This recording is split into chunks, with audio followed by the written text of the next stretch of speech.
became big, as in the case of the Elder Maha Moggallana. Section 106. At one time, it seems, when the householder Anathapiodika had heard the Blessed One preaching the Dhamma, he invited him thus: "Venerable Sir, take alms at our house together with 500 bhikkhus," and then he departed. The Blessed One consented. When the rest of that day and part of the night had passed, he surveyed the 10,000-fold world element in the early morning. Then the royal naga, serpent called Nandopananda, came within the range of his knowledge. Section 107. The Blessed One considered him thus: "This royal naga has come into the range of my knowledge. Has he the potentiality for development?" Then he saw that he had wrong view and no confidence in the three jewels. He considered thus: "Who is there that can cure him of his wrong view?" He saw that the Elder Maha Moggallana could. Then when the night had turned to dawn, after he had seen to the needs of the body, he addressed the Venerable Ánanda. "Ánanda, tell 500 bhikkhus that the Perfect One is going on a visit to the gods." Section 108. It was on that day that they had got a banqueting place ready for Nandopananda. He was sitting on a divine couch with a divine white parasol held aloft, surrounded by the three kinds of dances and a retinue of nagas, and surveying the various kinds of food and drink served up in divine vessels. Then the Blessed One so acted that the royal naga saw him as he proceeded directly above his canopy in the direction of the divine world of the 33, accompanied by the 500 bhikkhus. Section 109. Then this evil view arose in Nandopananda the royal naga: "There go these bald-headed monks in and out of the realm of the 33 directly over my realm. I will not have them scattering the dirt off their feet on our heads." He got up, and he went to the foot of Sineru. Changing his form, he surrounded it 7 times with his coils. Then he spread his hood over the realm of the 33 and made everything there invisible. Section 110. The Venerable Rahapala said to the Blessed One: "Venerable Sir, standing in this place formerly I used to see Sineru and the ramparts of Sineru, and the 33, and the Vijayanta Palace, and the flag over the Vijayanta Palace. Venerable Sir, what is the cause, what is the reason, why I now see neither Sineru nor the flag over the Vijayanta Palace? This royal naga called Nandopananda is angry with us, Rahapala. He has surrounded Sineru 7 times with his coils, and he stands there covering us with his raised hood, making it dark. I will tame him, Venerable Sir." But the Blessed One would not allow it. Then the Venerable Badia and the Venerable Rahula and all the bhikkhus in turn offered to do so, but the Blessed One would not allow it. Section 111. Last of all the Venerable Maha Moggallana said, "I will tame him, Venerable Sir." The Blessed One allowed it, saying, "Tame him, Moggallana." The elder abandoned that form and assumed the form of a huge royal naga. And he surrounded Nandopananda 14 times with his coils and raised his hood above the other's hood, and he squeezed him against Sineru. The royal naga produced smoke. The elder said, "There is smoke not only in your body but also in mine," and he produced smoke. The royal naga's smoke did not distress the elder, but the elder's smoke distressed the royal naga. Then the royal naga produced flames. The elder said, "There is fire not only in your body but also in mine," and he produced flames. The royal naga's fire did not distress the elder, but the elder's fire distressed the royal naga. Section 112. The royal naga thought, "He has squeezed me against Sineru, and he has produced both smoke and flames." Then he asked, "Sir, who are you?" "I am Moggallana, Nanda." "Venerable Sir, resume your proper bhikkhu's state." The elder abandoned that form, and he went into his right ear and came out from his left ear.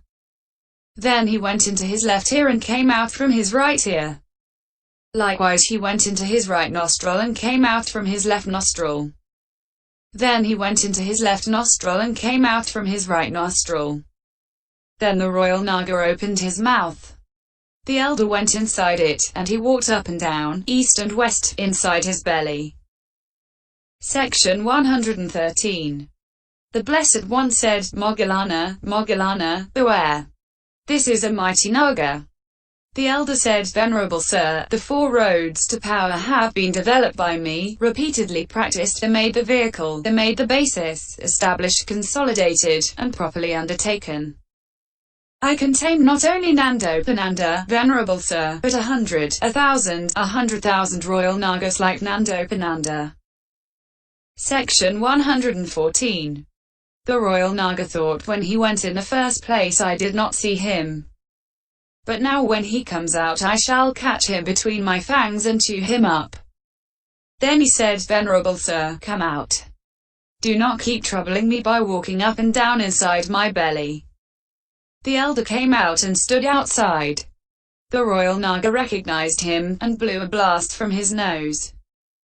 The elder attained the fourth jhana, and the blast failed to move even a single hair on his body. The other bhikkhus would, it seems, have been able to perform all the miracles up to now. But at this point they could not have attained with so rapid a response, which is why the Blessed One would not allow them to tame the royal naga. Section 115. The royal naga thought, I have been unable to move even a single hair on this monk's body with the blast from my nose. He is a mighty monk. The elder abandoned that form, and having assumed the form of a superhero, he pursued the royal naga demonstrating the superhero's blast.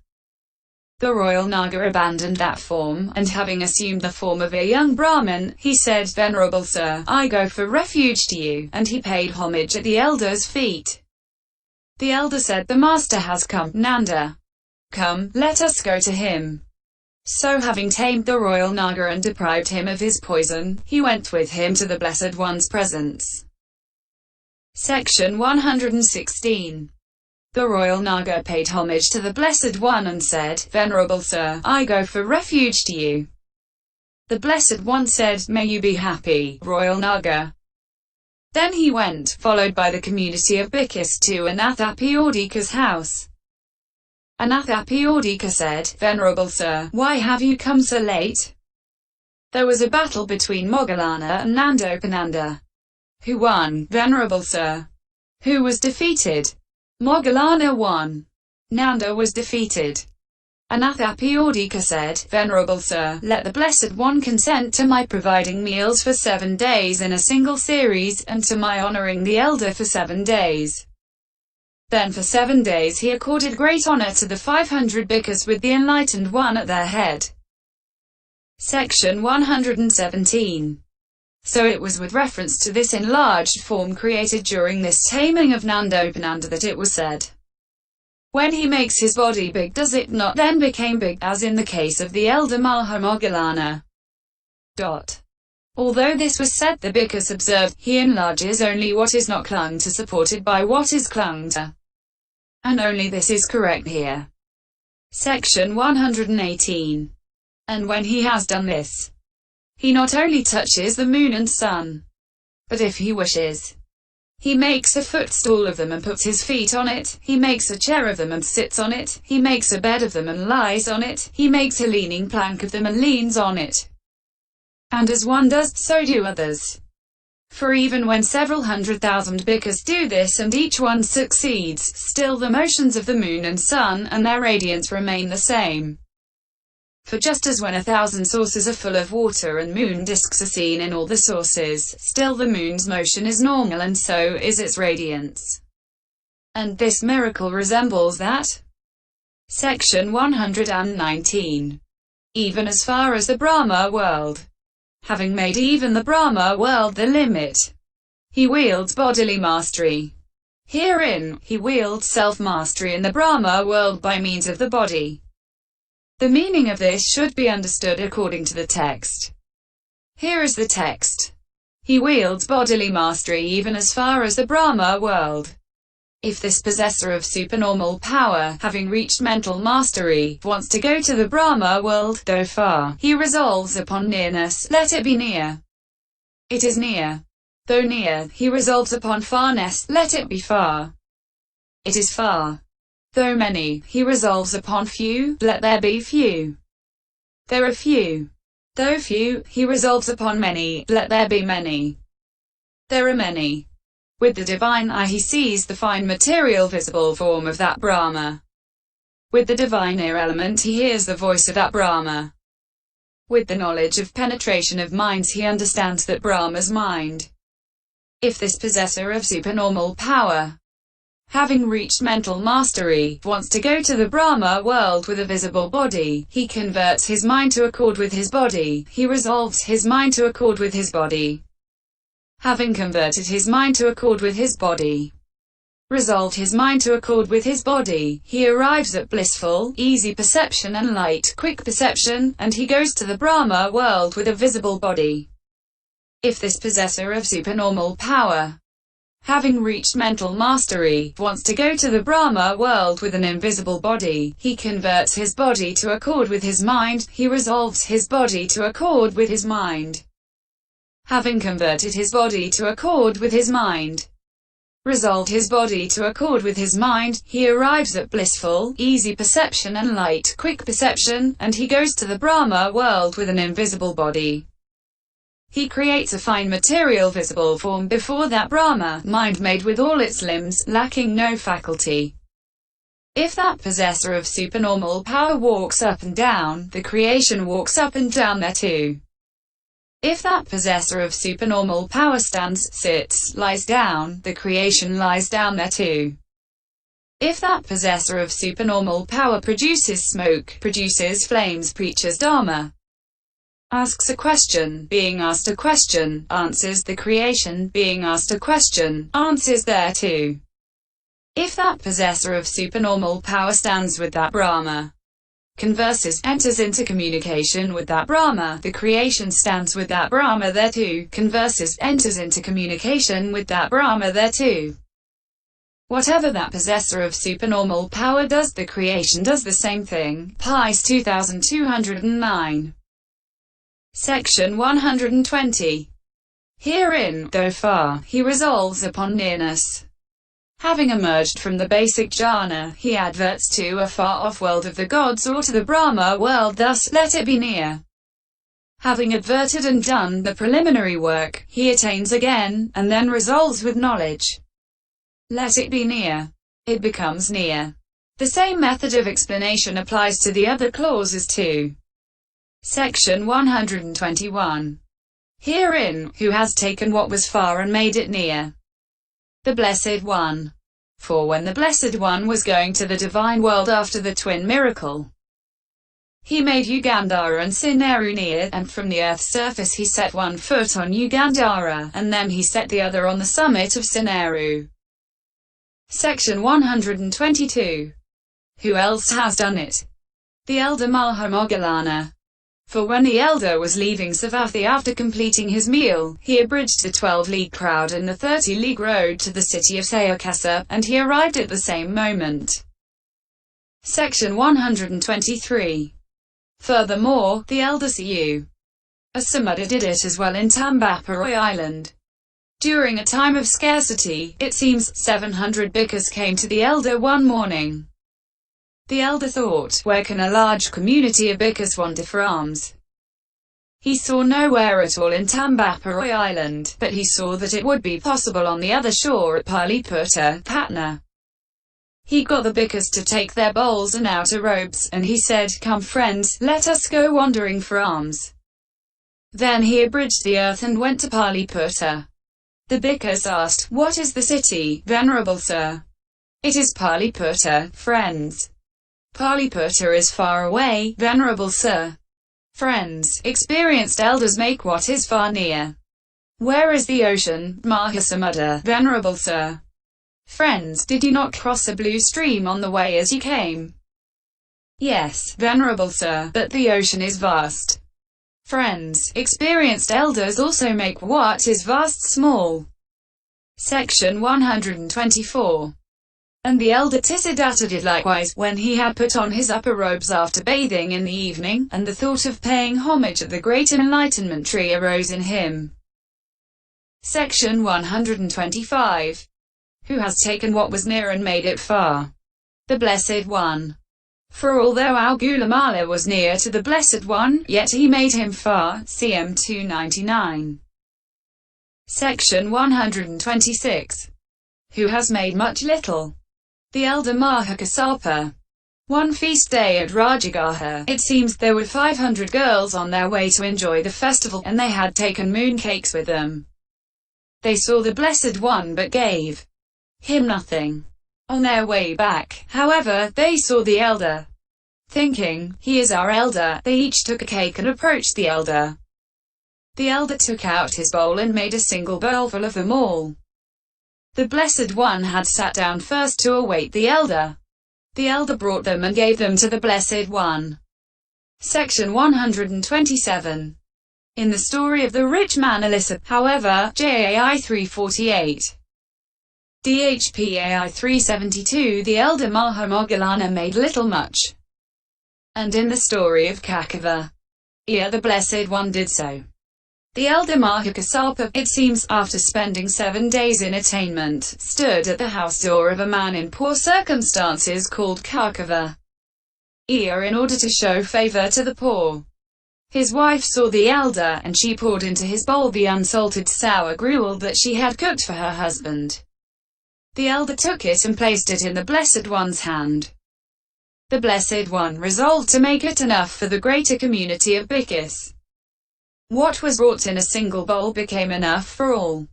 And on the 7th day Kakava became a rich man. Section 128. And not only in the case of making little much, but whatever the possessor of supernormal power wishes, whether to make the sweet unsweet, etc., it is successful for him. For so it was that when the Elder Maha saw many bhikkhus sitting on the banks of the Garoga River in Sri Lanka eating plain rice, which was all that they had got after doing their alms round, he resolved, let the Garoga River water be cream of ghee, and he gave a sign to the novices. They fetched it in their vessels and gave it to the community of bhikkhus. All of them ate their meal with sweet cream of ghee. Section 129. With the divine eye remaining here and extending light, he sees the visible form of that Brahma. And remaining here he also hears the sound of his speech and he understands his mind. Section 130. He converts his mind according to his body. He converts the mind to accord with the material body. Taking the consciousness of the basic jhana, he mounts it upon the body, he makes its going slow to coincide with that of the body. For the body's mode of going is slow. Section 131. He arrives at blissful perception and light perception. He arrives at, enters, makes contact with, reaches the perception of bliss and perception of lightness that are connascent with the consciousness whose object is the basic jhana. And it is perception associated with equanimity that is called perception of bliss. For equanimity is called bliss since it is peaceful. And that same perception should be understood to be called perception of lightness too, because it is liberated from hindrances and from the things that oppose it, beginning with applied thought. But when he arrives at that state, his physical body too becomes as light as a tuft of cotton. He goes to the Brahma world thus with a visible body as light as a tuft of cotton wafted by the wind. Section 132. As he goes thus, if he wishes, he creates a path in space by means of the earth Cassiola and goes on foot. If he wishes, he resolves by means of the air Cassiola that there shall be air, and he goes by air like a tuft of cotton. Moreover, the desire to go is the measure here. When there is a desire to go, one who has made his mental resolve in this way goes visibly, carried by the force of the resolution like an arrow shot by an archer. Section 133. He converts his body to accord with his mind. He takes the body and mounts it on the mind. He makes its going swift to coincide with that of the mind. For the mind's mode of going is swift. He arrives at blissful perception and light perception. He arrives at perception of bliss and perception of lightness that are connascent with the supernormal power consciousness whose object is the material body. The rest should be understood in the way already described. But here there is only the going of consciousness. Section 134. When it was asked, as he goes with an invisible body, thus does he go at the moment of the resolution consciousness is arising, or at the moment of its presence, or at the moment of its dissolution? An elder replied, he goes in all three moments. But does he go himself, or does he send a creation? He does as he pleases. But here it is only the going himself that has been given in the text. Section 135. Mind-made. Mind-made because created by the mind in resolution, lacking no faculty. This refers to the shape of the eye, ear, etc. Semicolon. But there is no sensitivity in a created visible form. If the possessor of supernormal power walks up and down, the creation walks up and down there too, etc. All refers to what a disciple creates. But what the Blessed One creates does whatever the Blessed One does, and it also does other things according to the Blessed One's pleasure. Section 136. When this possessor of supernormal power, while remaining here, sees a visible object with the divine eye, hears a sound with the divine ear element, knows consciousness with the penetration of minds, he does not wield bodily power in doing that. And when, while remaining here, he stands with that Brahma, converses, enters into communication with that Brahma, he does not wield bodily power in doing that. And when he makes his resolve described in the way beginning though far, he resolves upon nearness, he does not wield bodily power in doing that. And when he goes to the Brahma world with a visible or an invisible body, he does not wield bodily power in doing that. But when he enters upon the process described in the way beginning, he creates a visible form before that Brahma, mind-made, then he wields bodily power in doing that. The rest, however, is said here for the purpose of showing the stage prior to the wielding of the bodily power. This, firstly, is a success by resolve. Section 137. The difference between a success as transformation and b success as the mind-made body is as follows. See section 22, 24, 25, 45. A one, firstly, who performs a transformation should resolve upon whatever he chooses from among the things, beginning with the appearance of a boy, described as follows. He abandons his normal appearance and shows the appearance of a boy, or the appearance of a naga, serpent, or the appearance of a superior, winged demon, or the appearance of an asura, demon, or the appearance of the ruler of gods, Indra, or the appearance of some other sensual sphere deity, or the appearance of a Brahma, or the appearance of the sea, or the appearance of a rock, or the appearance of a lion, or the appearance of a tiger, or the appearance of a leopard, or he shows an elephant, or he shows a horse, or he shows a chariot, or he shows a foot soldier, or he shows a manifold military array. Pice 2210. Section 138. And when he resolves, he should emerge from the fourth jhana that is the basis for direct knowledge and has one of the things beginning with the earth Kasya as its object. And he should advert to his own appearance as a boy. After adverting and finishing the preliminary work, he should attain again and emerge, and he should resolve thus. Let me be a boy of such and such a type. Simultaneously with the resolved consciousness he becomes the boy, just as Devadatta did. Vinaya 185. Dhpai 139. This is the method in all instances. But he shows an elephant, etc. is said here with respect to showing an elephant, etc. externally. Herein, instead of resolving, let me be an elephant, he resolves, let there be an elephant. The same method applies in the case of the horse and the rest. This is success as transformation. Section 139. B1 who wants to make the mind-made body should emerge from the basic jhana and first advert the body in the way already described, and then he should resolve, let it be hollow. It becomes hollow. Then he adverts to another body inside it, and having done the preliminary work in the way already described, he resolves, let there be another body inside it. Then he draws it out like a reed from its sheath, like a sword from its scabbard, like a snake from its slough. Hence it is said, Here a bhikkhu creates from this body another body possessing visible form, mind-made, with all its limbs, lacking no faculty. Just as though a man pulled out a reed from its sheath and thought thus: "This is the sheath. This is the reed. The sheath is one, the reed is another. It was from the sheath that the reed was pulled out, Pice 2210, and so on." And here, just as the reed, etc., are similar to the sheath, etc., so too the mind-made visible form is similar to the possessor of supernormal power, and this simile is given in order to show that this is success as the mind-made body. The 12th chapter, called the description of the supernormal powers in the path of purification, composed for the purpose of gladdening good people. **** note